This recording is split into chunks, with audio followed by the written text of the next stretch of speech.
Ale kvôli tomu tu sme, lebo včera tu zasypalo náčelníka. Jak to poznáte? Som to videl na vlastné oči.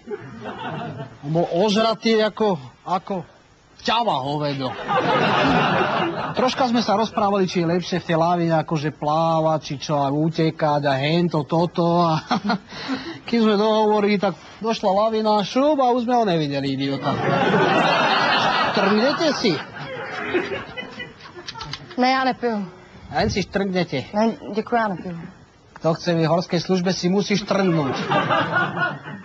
A já nepiju opravdu. Je to taký zátah na psychiku, že vám do týždňa jebne normálne. Nie? Nie. OK, tak mám jebne, no. Čo sa...